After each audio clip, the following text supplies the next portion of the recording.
Oi, don't tolerate anybody's BS. Do not tolerate BS.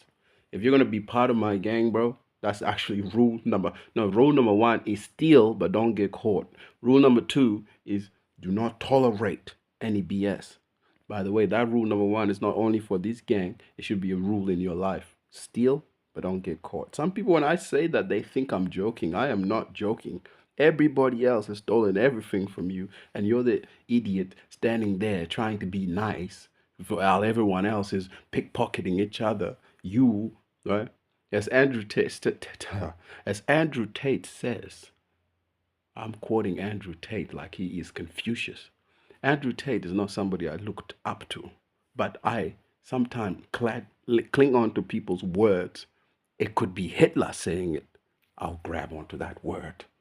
And if it makes sense, let them cook. It doesn't matter, brother. All right. As Andrew Tate says, you don't make money, you take it, right?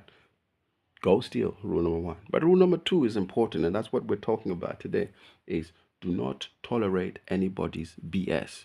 If you're going to be in this gang, Martha, yes, I'm talking to you, Martha, that 64-year-old from Texas who watches my videos.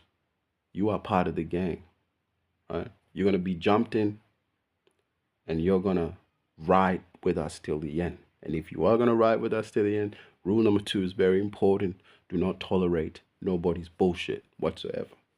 It doesn't matter who it is. Shit. The aliens could attack us today, and the aliens talking about get naked, take off your clothes, humiliation rituals. Do not tolerate that disrespect. It could be a big ass guy like myself.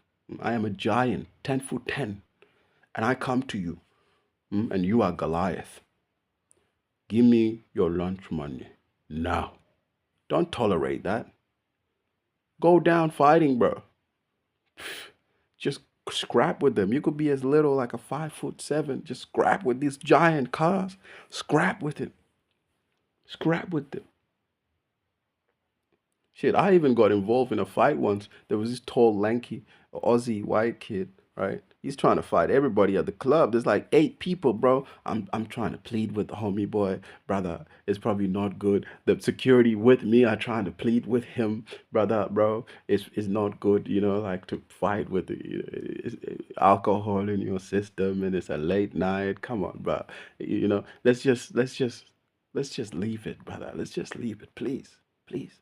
I beg. This white boy wouldn't listen, bruh. Doesn't listen to me or the security. He just will not tolerate bullshit that happened inside the club. He's waiting. He's lanky and tall, bro, and there's these big boys like inside the club. He's calling them out. I'm like, bro, after a while, 5 minutes trying to convince this guy not to fight. I realize this kid's spirit of not tolerating bullshit is now beginning to creep into me. That's how it began. So I said, hey, dog, I don't know you. I only met you once in there and you were a sick cunt when we were trying to pick up girls. I'm going to stand with you and we're going to fight these people. And that's what we did. I stood beside, he said sick cunt. I stood beside him because he wasn't changing his mind, bro. He's standing on business. That the Americans say. He literally stood on business. So I'm like, bro, it's unfair for one person to be fighting 8 people. I don't even know what the hell they did to him for this man to be literally waiting and calling out a whole gang of people. Brother, we're still friends till this day on Instagram. Shout out Yodel. You're a fucking sick cunt, bro. You're a fucking sick cunt. Anyway, he stood on business. I said, brother, I was inspired by this man never to tolerate bullshit ever in my life. I stood there with him, bro. Sick cunt. But that's the type of level I need you to be at. I need you to be at that level of not tolerating bullshit. So there's a difference. There's a clear difference here between not tolerating bullshit from another person and being stoic about it, warning them. That's the angle I'm coming from today. I'm not coming from the angle where you just lash out every time emotionally. Mm? At that point, you are not somebody I would take seriously. You are not a man.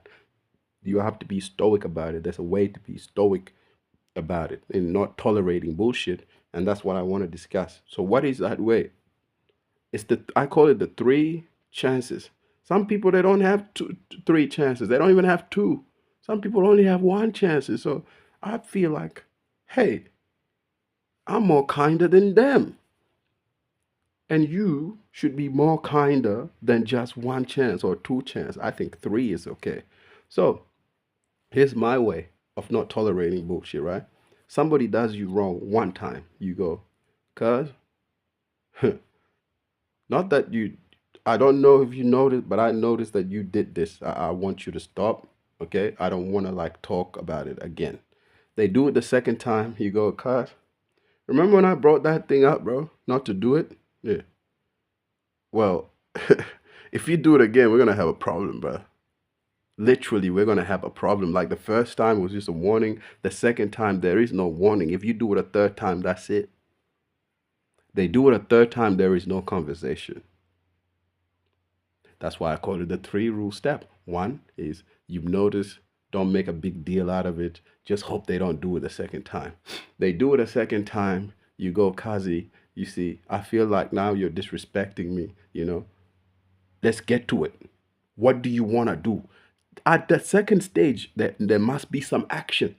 I always say life is action, not discussion. It's action. So if somebody ever said, what is the meaning of life? Walk up to that person, look at them, and just smack them across the face. It doesn't matter if it's a little baby. Okay, maybe a little baby. Don't smack the little baby. He's still got room for improvement. But if it's an older person, past like 12, that you're old enough to know the meaning of life, bro. It is just action. It's just you're just walking around. I don't mean like the existential. No, I mean like to know that life is action. It's just movement. It's words. It's doing. That's why I stop at two. The three, there is no words anymore. Action. Action. If you let somebody disrespect you the third time and you do nothing, bro, you made yourself a mark. Uh, what the kids on the street call a sheep, brother. A goose. Everyone will think now you're a goose. In Australia, the worst thing you could be is a goose, cuz. Don't be a goose. Right? American, I think if you're a rat, yeah, cool, a rat too. Sometime, bro, don't be a goose and don't be a dog. You dog. You fucking dog. Don't be a goose. If you let somebody disrespect you three times and you do nothing about it, you are a goose.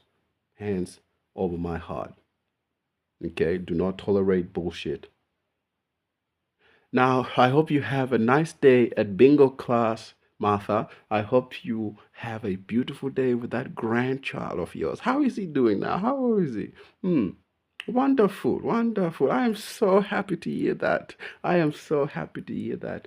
Well, Martha, I have to run. I have an errand to do. And I'd love to see you again. It was such a nice, it was, oh, you always warm my heart, Martha. You always do. You always do. Okay, okay. See ya. Say hello to the grandkids for me, will you? Oh, it's such a wholesome lady you are. Goodbye. Goodbye, Martha. I'll make more episodes for just for you. And you gonna make that favorite apple pie of mine? Oh, you know I like Anzac bread. Do not buy me any kind of biscuit, Martha. Just give me Anzac bread. I love Anzac bread. I am a hoe for Anzac bread. Goodbye.